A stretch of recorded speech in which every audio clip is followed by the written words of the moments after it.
அனைவருக்கும் வணக்கம். இது இனத்தனல் சேனல். புதுசா வந்தவங்க சப்ஸ்கிரைப் பண்ணிக்கோங்க, நம்ம சேனலை ஃபாலோ பண்ணுங்க, இணைந்திருங்க. பரபரப்பான இறுதி கட்டம். 4 முனை போட்டியில் வெல்லப்போவது யார்? தீர் என பறந்த தமிழக வெற்றி கழகத்தின் உத்தரவு. அதை பத்தி தான் நான் தெளிவா பேச போறேன். சீமான் இனத்தான், அதனால இங்க நிற்கிறான்.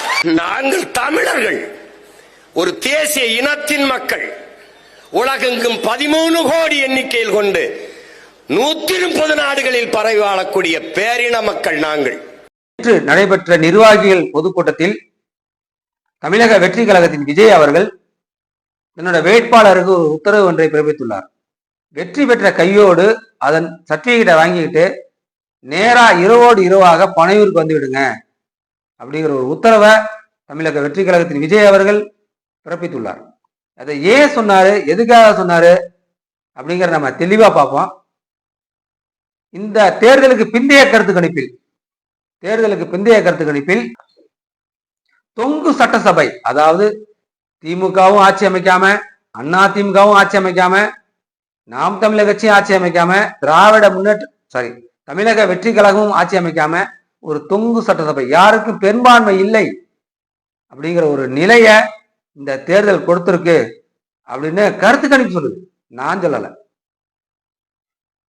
ஏன்னா ஒரு கருத்து கணிப்பு திமுக வெற்றி பெறும், இன்னொரு கருத்து கணிப்புல அண்ணா திமுக வெற்றி பெறும், இன்னொரு கருத்து கணிப்புல தாவேக வெற்றி பெறும், இன்னொரு கருத்து கணிப்புல நாம் தமிழர் கட்சி வெற்றி பெறும்.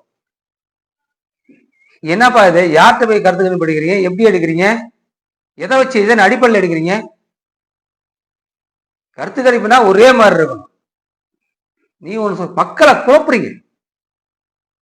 மக்களை குழப்புறது தான் இந்த செய்தி ஊடகத்தோட வேலைன்னு நினைக்கிறேன். ஏன்னா கிட்டத்தட்ட குழப்புறாங்க. என்ன பண்றது, மக்கள் கன்ஃபியூஸ் ஆகாங்க, அந்த அளவுக்கு குழப்புறாங்க. நாம் தமிழ் கட்சியில காட்டையமா இருக்கிறீங்க, பிற கட்சிகள் அப்படின்னு போடுறீங்க. தமிழ்நாட்டுல 3வது பெரிய கட்சிங்கிறது உங்களுக்கு தெரியுமா தெரியாதா? தேர்தல் ஆணையத்தால் அங்கீகரிக்கப்பட்ட கட்சி தமிழகத்தில் 3வது பெரிய கட்சி நாம் தமிழர் கட்சி. அதை விட்டுட்டு எந்தவித கொள்கையும் கோட்பாடு இல்லாம, அரசியல் புரிதல் இல்லாம, அவரை பார்க்க போறவங்க செத்துக்கிட்டு இருக்காங்க, அதையும் இது பண்ணாம 3வது இடத்துல வச்சிருக்கீங்க. அங்கீகாரம் வாங்கியிருக்காரு ஆவேக்கா. இப்பதான் முதல் தேர்தல். எதுக்கு இந்த ஊடக வெளிச்சம்? இவ்வளவு ஊடக வெளிச்சம் லைவ் போட்டுறீங்கப்பா. காலையில இருந்து ஆரம்பிச்சா அவர் போற வரைக்கும் சாப்பிட்றாரு, தூங்குறாரு, அது வரைக்கும் லைவ். ஏற்பட்டு போங்க, விடுங்க.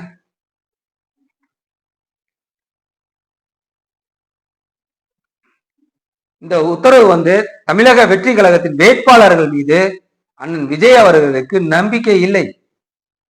யார் பக்கம் பெரும்பான்மை காட்டுறதுக்காக சில பல கோடிகளை கொடுத்து வேட்பாளர்களை விலைக்கு வாங்கி விடுவார்கள் என்ற அச்சத்தில் தமிழக வெற்றி கழகத்தின் விஜய் அவர்கள் இந்த வேட்பாளர்களை பனையூருக்கு வந்து விடுங்கள் அப்படின்னு சொல்லியிருக்கார்.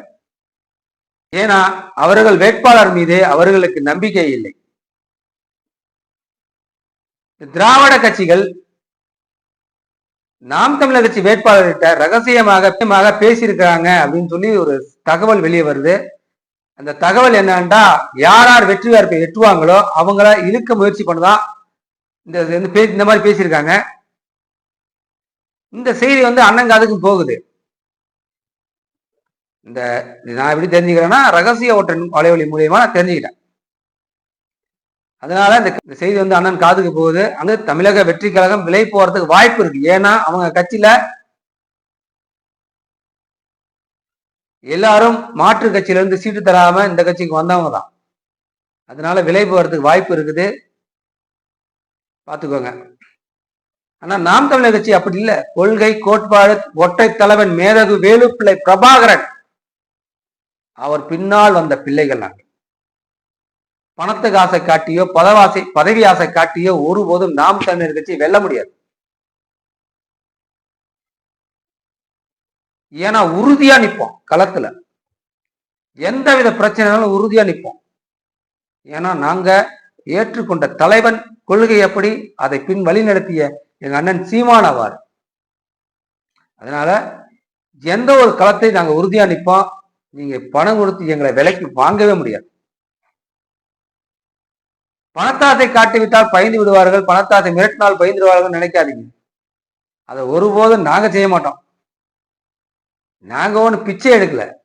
தமிழக வெற்றி கழகத்தின் விஜய் அவர்கள் எந்தவித கொள்கையும் கிடையாது, ஒரு கோட்பாடும் கிடையாது, ஒரு அரசியல் புரிதலும் கிடையாது. அப்படி இருக்கையில இதை எப்படி அவங்க எடுத்துக்கிறாங்கன்னு தெரியல. ஏன்னா ஒரே தேர்தலில் போட்டிக்கிட்டு மக்கள் நீங்க பாருங்க, 38 மாவட்டத்துக்கும் 234 தொகுதிக்கும் போகலைங்க. ஒரு 38 மாவட்டத்துக்கு வந்தாரா? வரல. 10 தொகுதி பயணம் பண்ணியிருப்பாரு. 10 தொகுதியிலையும் யாரையுமே வேட்பாளர் அப்படின்னு சொல்லி அறிமுகப்படுத்தல. ரோட் ஷோ மாதிரி வராரு, பார்த்தாரு, அப்படின்ச்சு. காரைக்குடி வந்தாருங்க. காரைக்குடி பேசணும்ல, வாண்டடா பிரபு அவர்கள் வாண்டடா போய் வண்டியில ஏறி அவரை 10 நிமிஷம் கையை காட்டி இப்படி இந்த பக்கம் டாட்டா காட்டி அனுப்பிட்டு இறக்கி விட்டாங்க கீழே. நல்லா பார்த்துருப்பீங்க, நேரில் பார்த்துருக்கேன், லைவ்ல பார்த்துருக்கேன். தேர்தல் காலத்தில் எல்லா அரசியல் தலைவரும் மும்முரமாக இருக்கும்போது குறைஞ்சதோ ஒரு 10 தொகுதிக்கு போன விஜய் அவர்கள் எப்படி வெற்றி பெறுவாரு அப்படிங்கிற ஒரு சாத்தியம் இருக்குன்னு தெரியல. 234 தொகுதியிலும் தாவேகா காலி. விஜய்க்கெல்லாம் ஓட்டு போட்டுருவாங்களா? கருத்து கணிப்பால இந்த தாவேகா வேட்பாளர் திராவிட கட்சி இழுக்குது. ஓ போங்கயா, காமெடி பண்ணிட்டு இருக்கீங்க. எதை வச்சுப்பா சொல்றீங்க தாவேகா வெற்றி பெறுன்னு? அரசியல கரைச்சி குடிச்சவெல்லாம் இருக்கீங்க இங்க. அதனால தமிழக வெற்றி கழகம் 234 தொகுதி காலி, ஒன்னும் ஜெயிக்க போறதில்ல. அண்ணன் செந்தமிழன் சீமான் சட்டசபைக்கு போவாரு, தமிழக மக்களுக்கான பிரச்சனையை பேசுவாரு. பாருங்க, பொறுத்திருந்து பாருங்க, 2 நாள் தான் இருக்கு, பொறுத்திருந்து பாருங்க.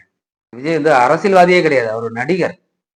ஒரு கட்சி ஆரம்பிச்சுட்டா தன்னோட தொண்டர்களை இராணுவ கட்டுப்பாடு போல வச்சிருக்கணும். தன்னோட தொண்டர்களை இராணுவ கட்டுப்பாடோட வச்சிருக்கணும். அந்த புரிதல் இருக்கா? இல்ல. மீண்டும் இந்த திராவிட கட்சிக்கு நீங்க ஆட்சி கொடுத்தீங்கன்னா 2 வயசு பிள்ளை முதல் 70 வயசு பாட்டி வர இந்த பாலியல் வன்புணர்வு நடக்கும். ஏற்கனவே 10 லட்சம் கோடி கடன் இருக்கு, 2000 ரூபாய் கடன் இருக்காங்க பெண்களுக்கான உரிமை தொகை. இதெல்லாம் எங்க இருந்து எடுப்பாங்கன்னு தெரியல. இந்த நாடு நாசமா போவதை யாராலையும் தடுக்க முடியாது.